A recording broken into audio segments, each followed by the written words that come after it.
We're back. Hello, and welcome to the next series of the Conversations in Time podcasts. They tell me they've been working hard to deliver some bangers this time. Let's hope they don't mean sausages. Well, they're still retired. It's still official. And they even club together occasionally. So, over to the guys. Hello, and welcome to the second series of Conversations in Time. I'm John N. And I'm Ian G. So, as promised from our last episode, the end of Series 1, we said we'd be introducing some guests into our conversations, and we're really pleased to say hello to Dr Joyce, who's a GP from a practice in Birmingham. Hello, Joyce. Hello, John and Ian. Right, so, Ian, where are we today? So, tapping into Dr. Joyce's expertise, we thought we'd talk about a big what if, which is kind of resonant today, shall we say, not so much as a what if, but come true. Well, exactly. What might it be if is what would have happened if antibiotics had not been invented or discovered? I suppose more accurately, I'm not sure. Invented, discovered, whatever. Discovered, I think, is the yeah. So that's what we want to talk about today, and as ever, our conversations will no doubt go anywhere. And here we are, the tangential twins, after all. That's me and John, that is, obviously. Nobody else. But yes, that's what we're going to be discussing today. Right. So, where do we start? So, ultimately, we usually just talk about, usually a trigger as to where the what if would diverge from the real world. So, the 20s, the mid-20s, and I've forgotten the doctor who discovered penicillin. Alexander Fleming, wasn't it? That's right, Fleming. But then, just as a quick tangential, it's interesting about him because although he discovered it, it was a couple of other people who developed it, and nobody can ever remember their name. But anyway, I certainly can't. But yeah, anyway, sorry. Right, so we're talking about the mid-20s. Alexander Fleming, is that what I said? That's right, yeah. Yeah. Alexander Fleming happily carries on, doesn't notice, or arguably we could say that antibiotics don't exist. So, yeah, we don't go into big detail as why something didn't happen. Just move on from it. Didn't happen. What's the consequences? That's right. So here we are in the mid 1920s. I don't think I believe it wasn't until the 40s until there was some sort of realistic and hopefully, Joyce, your knowledge of this subject is better than ours, in that the widespread use of that was in the 40s rather than in the 30s. Would we say that's true? Yeah, it was a bit before my time, John. No, I accept that, yeah, but I'm hoping that as part of your training, there might have been some historic, I don't know, do you talk about history of medicine when you're learning to become a doctor? Surprisingly, not very much. But obviously, to develop to the antibiotics that we use today, that would have obviously taken quite a while, and I guess it was there was a period of time before they were actually became into reasonably widespread use. Right. So I think it was after the Second World War, wasn't it, when it realistically became an everyday option for doctors. Yeah. Is that fair to say? They weren't really used during the war, were they? Well, it was, without getting bogged down, and I did a bit of Googling, and my knowledge of war films, which is my speciality, unfortunately, the Americans developed it in the last year or so of the war, so it was used in what's the term, military hospitals in the last 9 months or so of the war. But it wouldn't have been, it was prioritised for battle casualties, so it wouldn't have been, certainly in the UK, it wasn't available for general medicine usage until the late 40s. Okay, so that means that we ultimately come out of the war and there's no antibiotics. So I suppose actually in our timeline, just in our timeline, yeah. So what we want to try and understand then, in terms of moving the what if further forward, is, well, where are the key, not illnesses or infections that would then subsequently be left untreated? Yeah. So what are you treating it for typically as a GP, Joyce? Actually, of bacterial infection. From some that are not life-threatening, lots of sore throats, urinary tract infections, things that just make people's lives miserable and uncomfortable. to, really deadly infections like meningitis, sepsis, pneumonia, that sort of thing. So a really broad range of different infections. So, interesting. One of the questions we had as a result of that, and you kind of picked up on it, but so and again, we John and I obviously have been patients of one form or another of our own GPs, but some of those things aren't life-threatening, are they? So is it true to say that you could treat stuff, or GPs treat stuff with antibiotics that aren't life-threatening and would never be life-threatening, but are just very debilitating? So is it always life and death? Would it always develop from a sore throat to something else to something else, or is there a natural end? Can you live with an infection for years without it being treated? Yeah, and your body can get rid of a lot of these infections as well. Right. If you give it the chance. The trouble is that with a bacterial infection, there is always a small risk of sepsis, and that's higher for patients than others. So, for example, for the elderly, for little ones, for people who have some problem with their immune system, maybe they're on medications that affect their immune system, or they have other kind of chronic illnesses that affect their immunity, they may be the sort of people that will succumb to the infections rather than be able to fight them off without antibiotics. Right.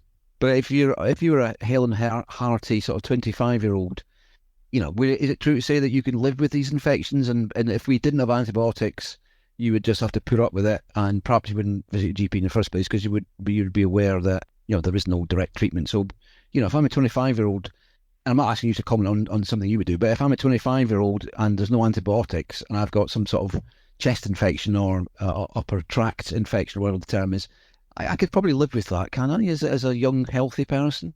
A lot of sore throats, yes, you would be able to fight it yourself. Yeah.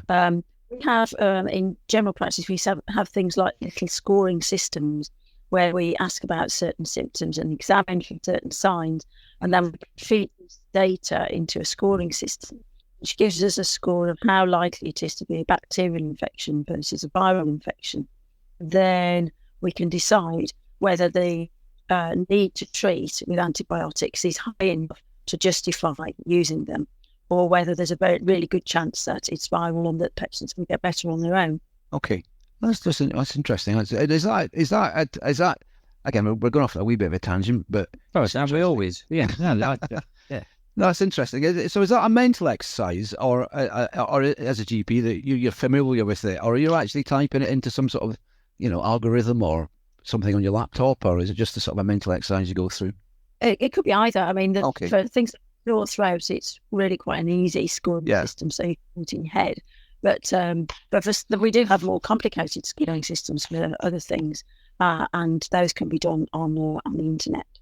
Okay, so go on, John. I was just going to say, so in the alternative universe that we're talking about, where there is no antibiotic, doesn't mean to say there wouldn't be some alternative sort of options, and we can talk about those a bit later. So, and this is where you have to let your imagination roam free a little bit, Joyce, on this one. So, if you had somebody come to you and it's like, I've got a bit of a cough, doctor, and it's like, okay, as Ian says, fit, healthy person, and you've got no option, you'd ultimately basically say, well, have a lozenge or something, or suck it up. I mean, I'm showing off his bedside manner there, isn't it? Yeah. Suck it up. Get a grip of yourself, man. Yeah. That's right. So, I mean, ultimately, it may come down to you then making a decision as to, look, it's treatable or it's not treatable. Sorry, it's not treatable. Goodbye. I mean, that's where I'm assuming we would be today if there wasn't if that option wasn't there. People wouldn't be. What could you do for somebody if you didn't have an antibiotic? Well, that's right. I think we'd probably get far fewer people, as you say, coming to the doctor because they didn't know that there was an option to help them. And but even now, having antibiotics, as GPs, we have to become what they call antibiotic guardians, where we have to really be careful that we don't use antibiotics inappropriately. So if I'm going to prescribe antibiotics, I have to really be able to justify that in line with the guidance that we have for good practice. And I spend a lot of my time explaining to people that they don't need antibiotics because they are fit and well, and because the infection that they have is very likely to be self-limiting. But you do need a bit of a bedside manner to get away with that. So I can understand how you not. So how often does that happen then, Joyce, where you get away with them walking out the door saying, "Oh, well, fair enough. Thanks, doctor. I'll just carry on coughing." Yeah. Does that happen very often, or is it do they start moaning and you end up giving them or prescribing? There are some who won't take no for an answer and who just believe that they can use the NHS as a shop and request antibiotics, like you might request a loaf of bread. But most people these days are educated enough to understand that there are risks, overuse of antibiotics, and that the safest thing is to take a doctor's advice about whether they really need it or not. It's a pity that you can't come up with some way of giving them a placebo, so that you prescribe them something, but ultimately it's not an antibiotic, so it's not actually making the anyway. That's a different sort of question. So unless you're in a trial, that's unethical, isn't it? So, yeah. But at the end of the day, it's the greater good, isn't it? If people start dying because of over prescription of antibiotics because patients won't accept. Yeah, but you know how it works in human nature. It's a bit like when people say, "Oh, we should spend more tax on the NHS," but that doesn't. But not me, of course. So people are quite happy to contribute to tests or to know of tests as long as I'm not getting placebo. That's fine. It's Well, you could say, well, here's a special throat medicine, and but it's not an antibiotic. Yeah, but again, Sorry, Joyce, go on. We advise on throat sprays and over-the-counter medications that are designed to help with soreness and inflammation in the throat, but aren't antibiotics. But even so, sometimes people take some convincing. I think the broader education of people about antibiotics over recent years has led to the fact that most people will listen to reason and understand it. But there are some people who just feel that they justify an antibiotic. Yeah. So let's get back to something that where ultimately there's going to be a much bigger impact. I mean, ones that aren't life-threatening, they're not life-threatening, and people will just be coughing a bit more, and they won't be so well or whatever. So what would you say are the key life-threat, that are realistic, or sorry, not realistic, in terms of the bigger that happen the most in terms of life-threatening infections that would have been occurring that antibiotics have saved the lives of many people? Which ones are the ones that would be standing out now as that's where we have problems? Well, now we're much more aware of the risk of sepsis, which is when a bacterial infection gets into the bloodstream and can be very difficult to treat. We need intravenous antibiotics, may be resistant to the sort of more first-line antibiotics and may need very special antibiotics, would need hospital admission and careful monitoring. And the trouble is, a lot of different bacterial infections do have a small risk of progressing to sepsis. So meningitis, for example, can become septicemia. Pneumonia can turn into sepsis. Even a urinary tract infection, common as they are, may, in the wrong sort of vulnerable person with other health issues, develop into what we call urosepsis. And so it's really difficult to be able to say that this infection is always harmful and there's no risk of sepsis. There's often a small risk of sepsis. And for some infections like meningitis, there's quite a large risk of sepsis. And that's why it's such a dangerous infection. So what about infections that are just dangerous? So is that if you have an infection and you end up dying of it, is that because of sepsis or is that potentially because of something else? It's usually because of sepsis, but there are some infections, like, for example, TB, that just cause chronic ill health that gets worse and worse and will eventually kill a patient without treatment. And TB is a very difficult bacteria to treat and needs about 3 different antibiotics for about a long time, like about a year of treatment to be able to get rid of that. So that means that if we didn't have antibiotics then, TB would be something that's, I don't know whether prevalent is the right word, but it would be something that we would be currently living with. Would that be fair to say? Yeah, I mean, before the war, it was a killer. I bet in every family there were people who were living then who passed away from TB, and we still have it. We haven't eradicated it from the world. There are lots of areas outside the UK where TB is endemic, and we still see it in the UK as well. But the deaths that would have ensued from TB would probably have been much greater in number if we hadn't had any antibiotics. Yeah, because it has flared. I mean, as we're in the Midlands, my wife, by the way, is a biomedical scientist in whatever the trust is called now at Hartlands Hospital. So I'm aware of a couple of years ago there was a flare up in Birmingham of TB. Not in epidemic sense, but there was a certain flare up, and there were lots of tests going on, and there was an effort to get, because you be immunised. I've still got my BCG marker somewhere on my arm from childhood. So so there are other solutions, aren't there? But yeah, I mean, just for interesting, you say about every ward. My uncle, who is now deceased, but was a child of the 30s. He had TB as a child, and it was that classic thing. I mean, this was before I was born, obviously, but my dad was telling me, that classic thing where he was sent off to a nice country house by the sea and got sunshine and all this sort of stuff. Whether he had antibiotics, I presume he had antibiotics as well, but it was quite common to you'd think of all this sort of novels and things where some of the characters were sent off to country houses and away from the grimy coal, atmosphere and towns of the era. But whether that was just palliative, I don't know. I mean, can you flush inverted commas TB out your system with healthy walks in the countryside and before antibiotics, that's all they could do, and many people. Yeah. I mean, all three of the Bronte sisters died. Yes, that's right. Yeah. And it must have been so common in those days for people to have it. Okay. And it really depended on your immune system and your access to healthy food, fresh air, and just good luck, really, being looked after well, to see whether you survived it or not. And then, of course, when antibiotics came in, they did revolutionise it. But I think the sanatoriums originally were just more for lifestyle treatments than for anything else. Certainly before any antibiotics were present. So is there an inoculation for TB now?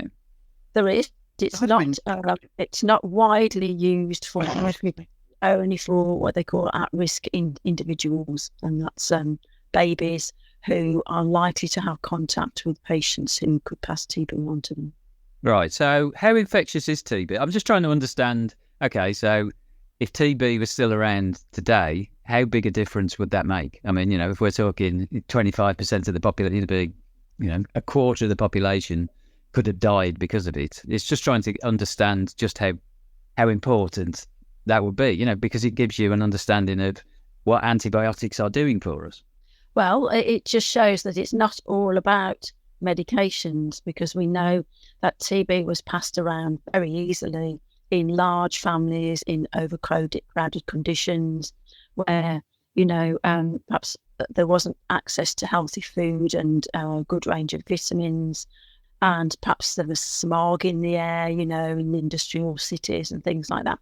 So it was partly the lifestyle that meant that TB was transmitted so readily, and perhaps in today's day and age it wouldn't be, even if we didn't have antibiotics. So there's never just one factor. There's always other factors to take into consideration. So it probably would have, if you had a graph in terms of the number of deaths from TB, it probably wouldn't be.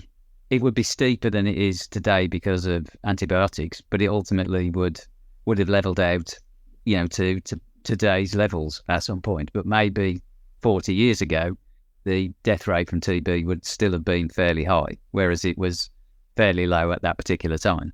Would that be fair to say, do you think? Yes, I think so. I'm sure it would have killed a lot more people. Whether or not it would have levelled out. I mean, we do, unfortunately, still have a problem with resistance of TB to some of the antibiotics we use for it. So there is, I don't know if we're ever going to be able to completely eradicate it, really. And it is still an infection to be taken very seriously. But I think with the improvements of, more spacious living, better nutrition, etc., maybe it would have levelled off at some point. Yeah. Is it also true to say that even with the treatment of somebody with TB with antibiotics, and this would be true of people well, it would be true if it's true. So let me ask the question: TB can remain latent deep in your body in terms of inside your bone marrow and stuff like that. Is that a thing I've read? It can affect any part of the body, actually. Yeah. We talk about TB being passed from one person to another, but it's usually pulmonary TB, so TB in the lung. Mm-hmm. So it's spread by breathing out the bacteria. But you can also get it inside wounds, inside organs, right, in your glands, all sorts of places. Yeah. Okay. So it's yes, John says it's a major. Well, if it was you brought up the point, I think it was obviously you brought up TB, and then John's secondary point about the impact of it is quite a major impact. Because that was one of the thoughts we had. One of the questions with a small q was, if you look at going back to our no antibiotics timeline, which is always quite difficult with our chats with John, me and John's chats, is obviously mortality rate, particularly young children and stuff, from the 30s to the 50s improved massively. Was that down to antibiotics, do you think, is an opinion, or was that down to better housing, Clean Air Act in the 1960s, whenever it was? Was it all of the above, or was it primarily antibiotics, or was it, but my father's family, going back to your point about TB, they lived in 2 rooms until they left home.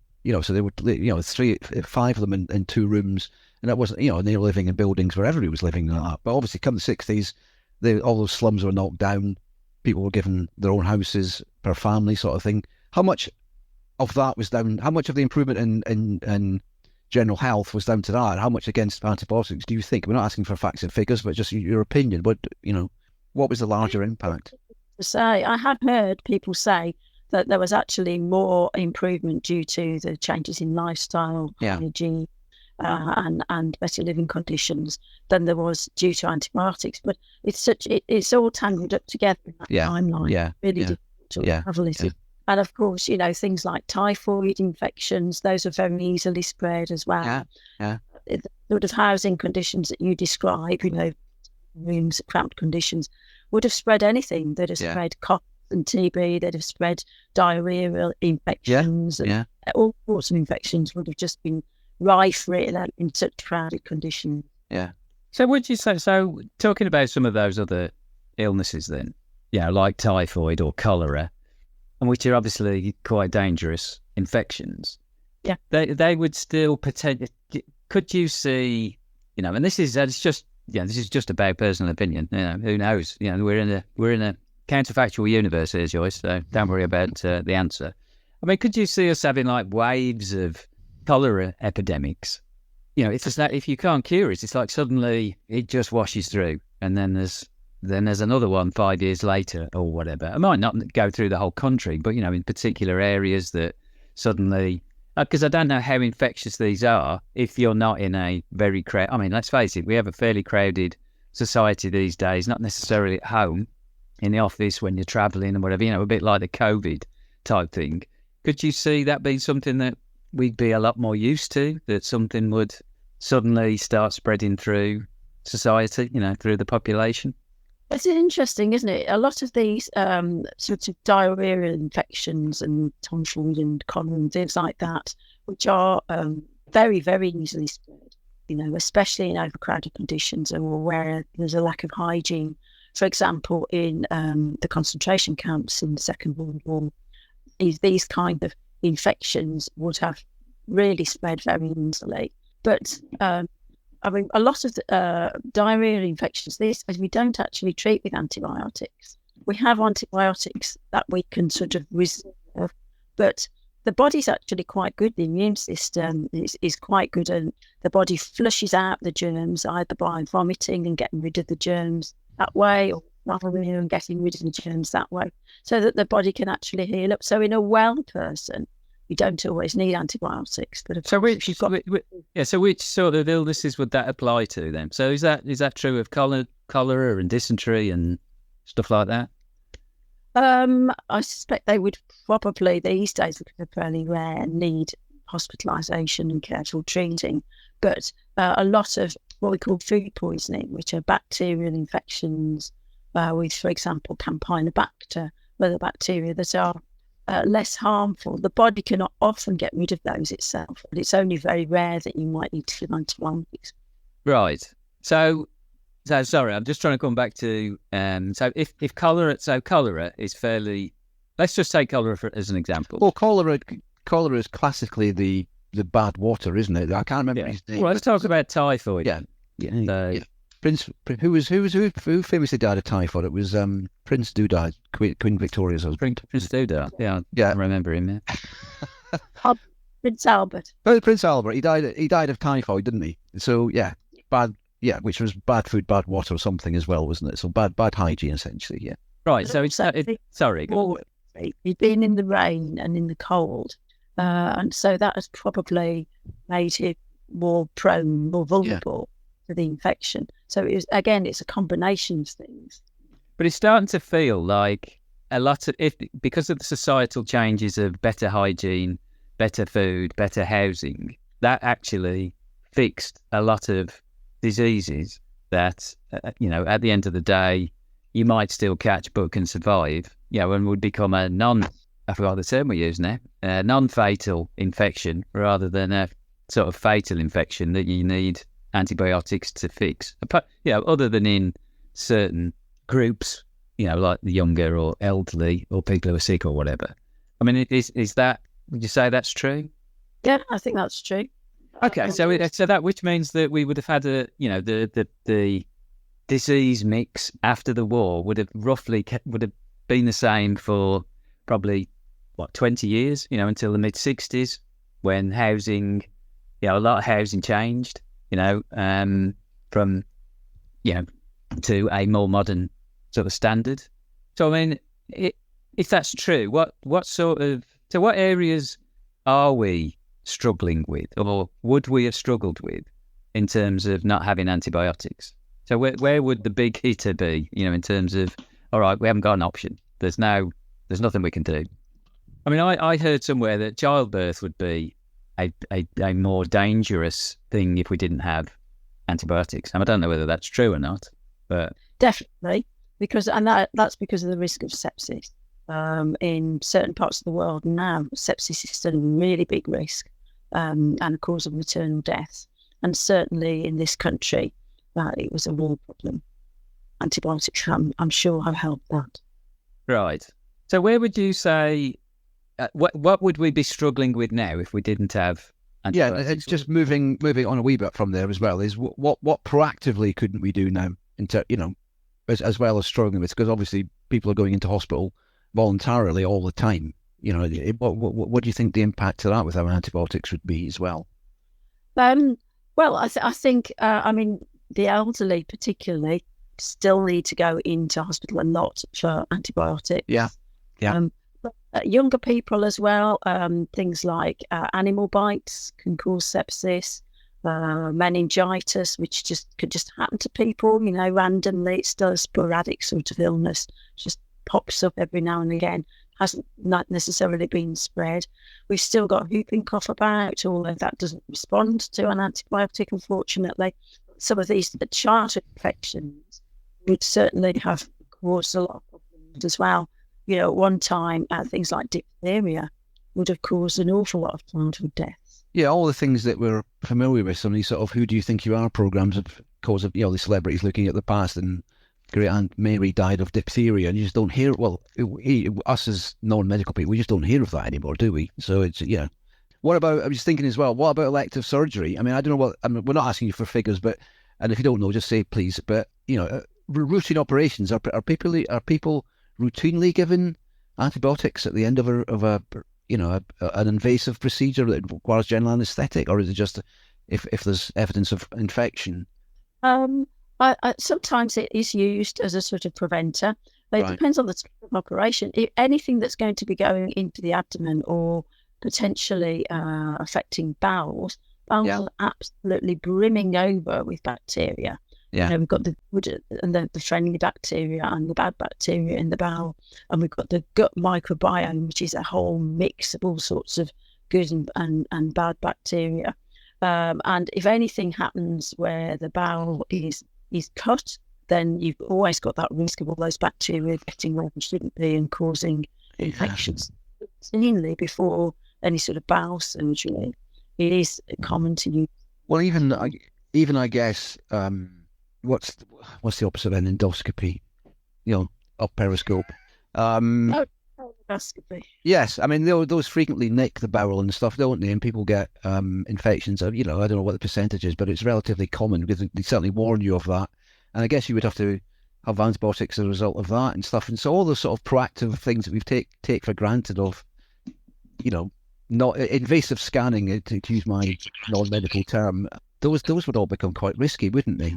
Well, whether they'd be risky in a life-threatening sense, though, would they? They might be risky in that you'll end up with a... Well, an infection in your bowel doesn't sound great, to be honest, but But it doesn't sound life-threatening. Well, but that's, as Joyce has mentioned, I guess one thing can become another, can't it? But yes, but okay. But I guess it wouldn't stop you having it, but the risk would be, when they quote these figures, it would be times X rather than... So we could come... So talking about stuff related to bowel surgery or surgery that involves anything to do with the bowels. I mean, and you never thought we'd be saying that on one of these podcasts, did we, John Bennery? Sorry. So looking at an alternative then. So no antibiotics, and this was one of your things. Sulfur powder was used prior to antibiotics. Well, yes. Is that something that you're aware of, Joyce, or that you know of? Yeah. And do you know how effective it is? Yes, that's the proper term. And is that a true antibiotic? Do you know? I think, I think certainly we do have some sulfonamide-based antibiotics. Right. Okay. We don't use them very much these days, but we're constantly developing new antibiotics all the time. Yeah. So it was I'm not putting words in your mouth. Just tell me otherwise. But these were sort of early antibiotics that hadn't been fully developed into a range of medicines that could be sort of, they were quite crude. Was that? I mean, I'll tell you where I'm coming from with this. I'm a bit of an aficionado of the Second World War, so I've read a lot of books and films and seen a lot of films and stuff. And certainly in American films of the mid 40s, if somebody gets a wound, somebody's dousing the wound with this sulfur powder. And it's almost like, it sounds very much like... talked down after a... Well, exactly. But, it sounds very much like an earlier antibiotic. And I think, well, how come it's called sulfur powder, sulfamilamide, if that's how you pronounce it, as opposed to antibiotic? And it obviously is very American as well. So I don't know if it's just a question of terminology or if it's literally a different thing. And, we're into pharmacology here rather than medicine, I guess. But this always struck me as a slightly odd thing. But you said it's still in use today. Is that for a specific range of things?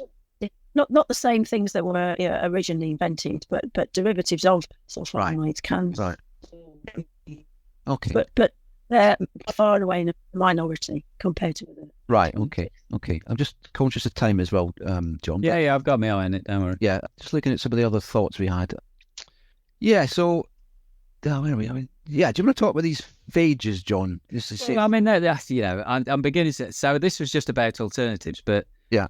And I have done a bit of reading about phages, and they are a potential option. Although there are two types of phage that I didn't realise. One is, and I can't remember the term. I did have it somewhere, and I can't find out where it is now.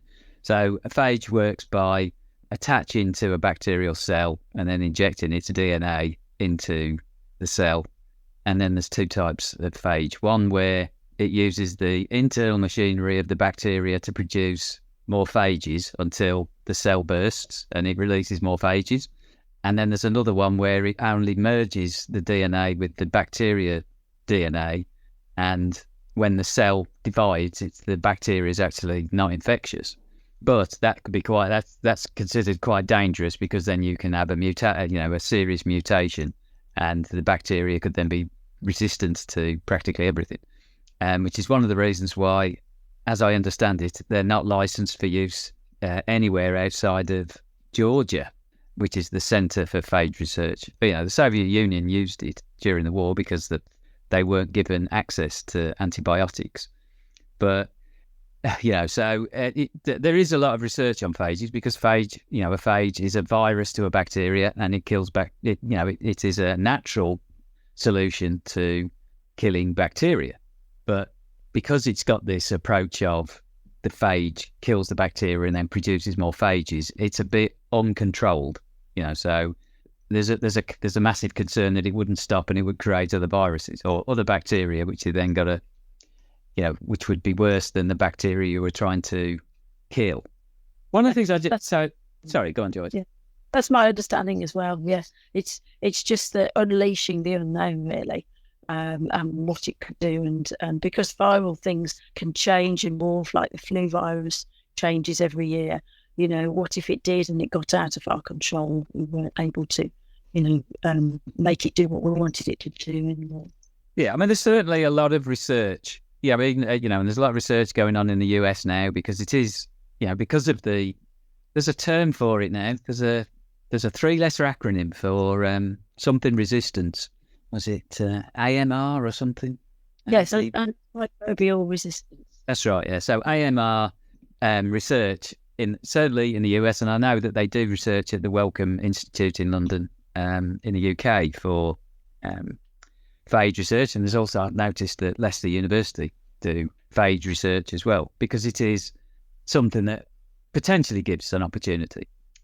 So I just want to come back to something because I'm listening to what we're sort of talking about, and this is where you can correct me if I'm wrong in terms of where we would be. So it feels like if we didn't have antibiotics, but in a first world environment like the UK or Europe or whatever, with the changes to society with hygiene and diet and all of that type of stuff, not having antibiotics wouldn't necessarily be a massive sort of negative. It certainly would there'd be a minority of impact, and it might be a reasonably sized minority, but it wouldn't be anything major in terms of where we are today. We wouldn't have a population that's half the size or a third of the size. People might suffer a bit more, but ultimately the fact that we've got a better lifestyle is having that much of an effect that you would ultimately have to live with the consequences, apart from those people who ended up, suffered sepsis or whatever. And I'm wondering whether you would agree with that. Yeah, I think, a lot of the infections, if you looked at infections by number, healthy people would fight lots and lots of infections off themselves and not need antibiotics, sometimes for years on end. But then that could be very different for people who have chronic illnesses, for example, chronic obstructive pulmonary disease, or what I call smoking-related lung disease.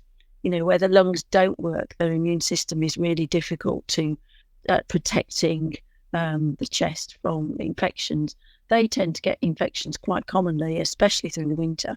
It's sometimes every few weeks, and need really quite a lot of courses of antibiotics. So people with those kind of chronic illnesses, their life would be very different without antibiotics. So that's quite interesting. So you're almost saying that people who smoked would potentially be impacted heavier. There'd be a bigger impact on smokers than on non-smokers. Yeah, I think that's right. Yeah, people with any sort of higher risk of infection would have had a worse impact if antibiotics hadn't been discovered. It's strange that, because that means that and you can argue this, Joyce and Ian, obviously. So, do you think people would stop smoking earlier if people were dying of lung-related problems due to smoking, in the 60s and the 70s? If a lot of people were dying ultimately earlier because of smoking, and that they've been kept alive longer because of antibiotics, and that's the benefit that we get from antibiotics. It's difficult to say because, it wasn't until the 60s that we actually realised that smoking was harmful. Because up to then, people had, thought that it was good for you. I've had patients who were given cigarettes when they were in services in the war, because they were told it would be good for them, calm their nerves and things like that, if they were in the war. So we really didn't understand that until the 60s, and it became, it gradually became much more accepted.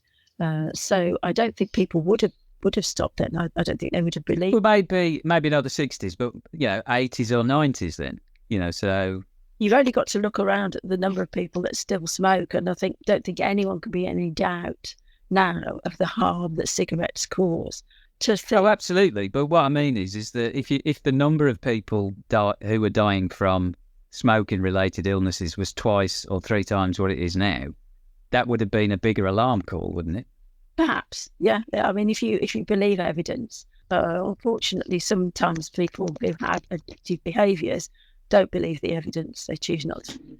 Well, no, but they'll believe it when they're in hospital and there's no antibiotics to cure a problem. That's what I'm trying to get to, is that you'd have the millions of people in the UK would be smoking, and the number of people who would be dying would be, based on what you're saying, would be a lot higher, wouldn't Yeah, but I just wondering. Wouldn't that be hidden though, John? Because isn't it? And again, anybody correct me if I'm wrong. Isn't it true to say that people who are vulnerable are affected in our timeline with our antibiotics? So young children who have an infection, old people, UTIs, people who have had a session in hospital and have come out with a hospital, acquired infection. Anybody who's had an infection. So those statistics with a particular cause are just part of the overall statistics. I think, as you said, I think undoubtedly, in my opinion, for what it's worth, improvements in hygiene, etc., and civil society around sewers and clean water, which was happening anyway,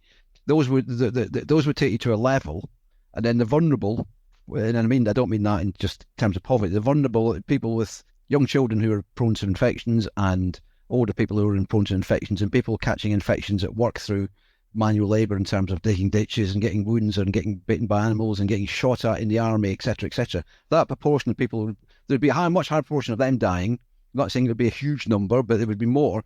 And things like smoking would just be baked into that higher percentage. So I don't think people would say, people are dying of bacterial infections because of smoking. Well, yes, they are, but the people would be dying of other things as well, at an equivalent sort of higher level than they are today. So yeah, it's just that if more people are dying, then that might put more people off. Who knows? Yeah, but my point being is more people would be dying anyway. So all you're doing is raising the level to a higher level, and I think it's Joyce to try to persuade addicted people that doing that's not good for you. Well, they know at one level, but the addiction overrides that. And some people are just not very clever, are they? But there is that as well. But so I see that. But whether that would have a direct impact on a particular cause of death, it's difficult to say. How would you pick that particular cause of? Well, I suppose what I don't know is how many people potentially would be going to, currently go to their doctors because of some pulmonary related issue that's caused by smoking, as Joyce was mentioning, as a percentage of all of the people who smoke. Yeah. So probably not a high percentage. I don't know. It's quite a high percentage, but having said that, again, you can't always predict it. We have people who live into their 80s who smoke. Yeah. All nice. We have other people who get lung cancer from smoking who die in their 50s. It's not a fair world, so it's to generalise really. But I think what Ian said, what we can agree on is that probably the general life expectancy would be lower because of all sorts of different infections killing people at younger. Oh yeah, I mean we could all, my late mother was in and out of hospital in the last 5 years with at least 3 UTIs, pneumonia, and those. I mean, to be honest, they at least one of those was thought to going to kill her. And my brother turned up and there she was having a cup of tea in the corner of the room, having been told, "You come and speak to your mum for the last time." But anyway, that's another story. But at least 3, all of those in her 80s, they would have killed her without antibiotics. There's no doubt she was very frail and all the rest of it. But they go into huge detail. But so that I think that that's 1 out of 50 million. But I think that would knock the life expectancy down by, pick a figure, 3, 4, 5, 6, 7 years, and then you've got increased infant mortality, etc., etc.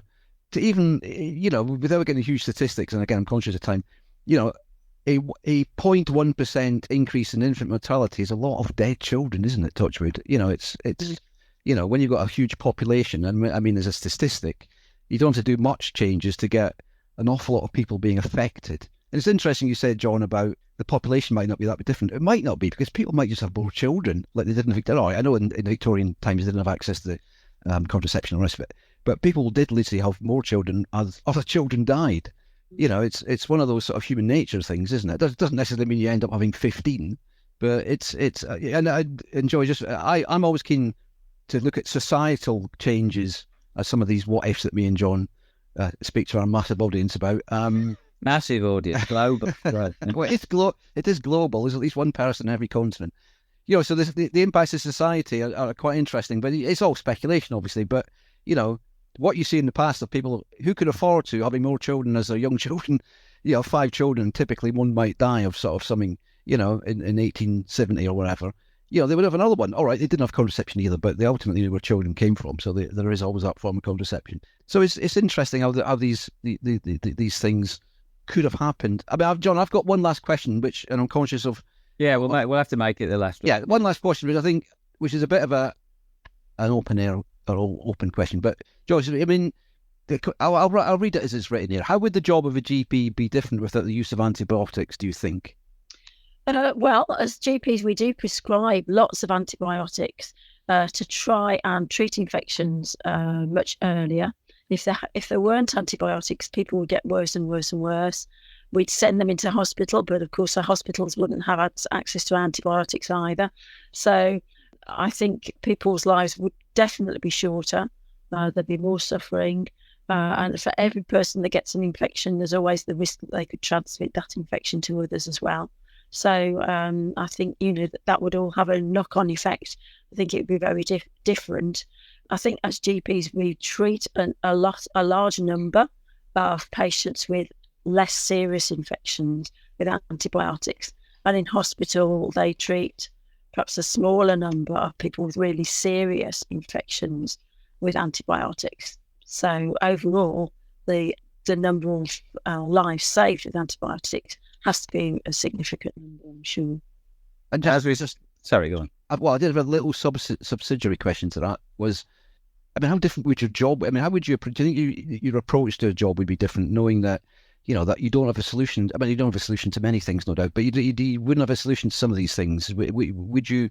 You wouldn't necessarily be aware that a solution was available in a different universe and all that nonsense. But would it cloud your view to make you a different type of GP, do you think? Well, just to put up with it. Oh, sorry, I'll send you to hospital, but they probably won't be able to do anything about it anyway. I'm sure you get a bit of that without going into detail, but do you think it would make a major impact to how GPs are considered?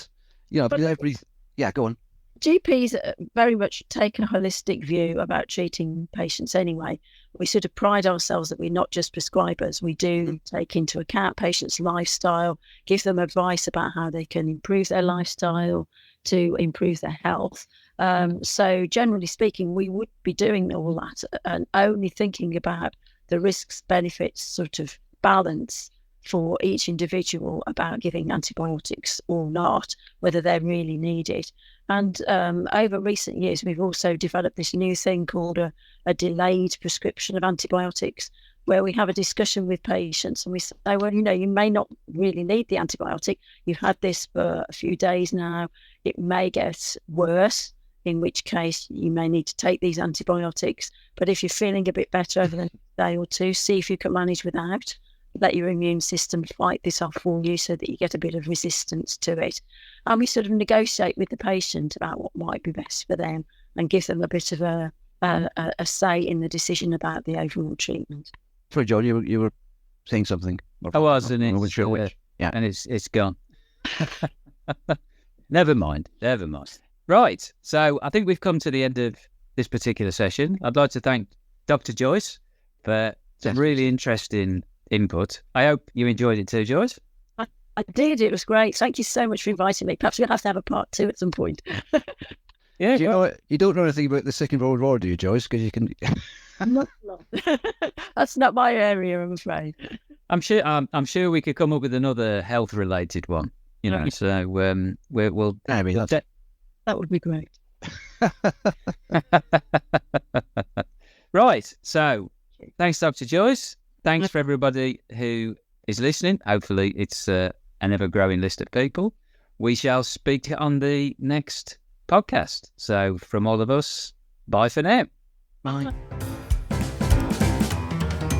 That's it. Now we know you enjoyed that, or maybe you didn't. But why not let us know what you think? But you can go on Twitter, or X if that's the way you get dressed, and search for ORC _time to find us. On Facebook, simply search for Conversations in Time and leave your thoughts right there.